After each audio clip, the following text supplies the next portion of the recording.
saya nak ajar macam mana recycle kain yang awak nak buang tu menjadi beg seperti ni. Okay, jadi saya tunjuk dia punya ukuran dia, macam mana cara jahit dia untuk awak cuba belajar hobi baru, iaitu menjahit di kala semua orang tengah survive nak cari duit. Kita tengok ni. Saya potong satu seluar untuk saya buat ni lah, tapi sebelah je kita dapat satu beg lah. Okay, yang ini dia punya fabric. Sekejap saya tunjuk yang mana saya potong tu ya. Okay, bahagian ni sebenarnya adalah bahagian peha yang saya potong. Saya dah potong, lepas tu saya belah tengah. So jadilah seperti ini. Berapa ukuran dia? Ukuran yang saya buat, dia bahagian bawah dalam 10 inci. Okay, atas pun samalah, kena 10.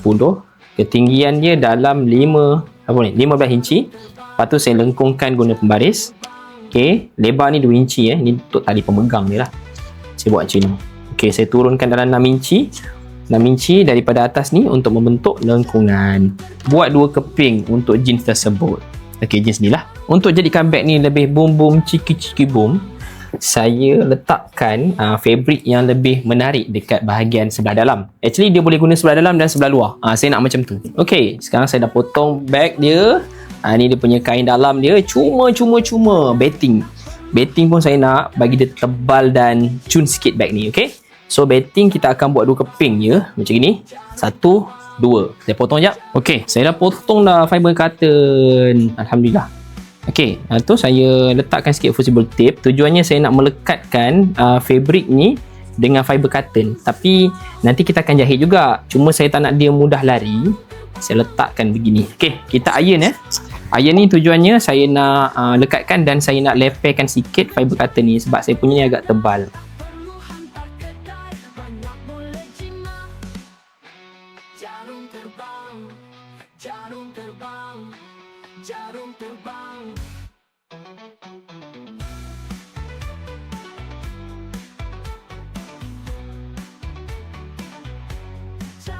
Okay, saya dah iron dan dah loket dah. So sekarang ni, ni yang sebelum iron dia tobek gini lah. Okay. Okay, lepas tu yang ni dia kecil dah, lepek. Untuk menjadikan baju, salah pula, biasa saya buat tutorial baju. Untuk menjadikan beg ni lebih menarik, saya akan buat jahitan hiasan. Jahitan hiasan kadar dalam 1,5 inci. Okay, dia akan tindih di atas beg ni, dia nampak lebih cantik.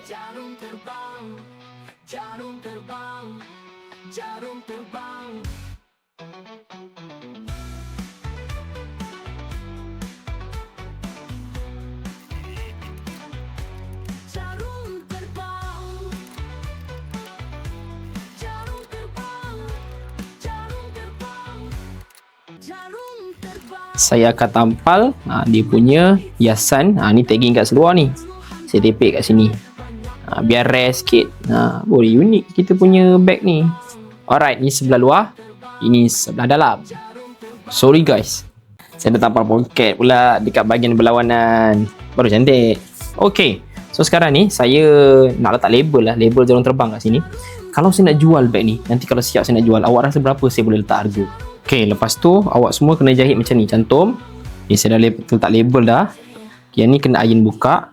Okay, so bahagian yang sama juga korang kena buat pada kain yang berlawanan. Ni kena jahit juga. Tak sangka pula tak dapat buat satu video sampai siap. Saya akan sambung part tu. Kalau korang nak tengok saya hasilkan bag ni sampai siap, jenis ni macam mana, hasil bag ni macam ni dah keluarkan gambar kan. Berapa harga yang saya nak letak agaknya, cuba komen sikit. Kita jumpa di part 2.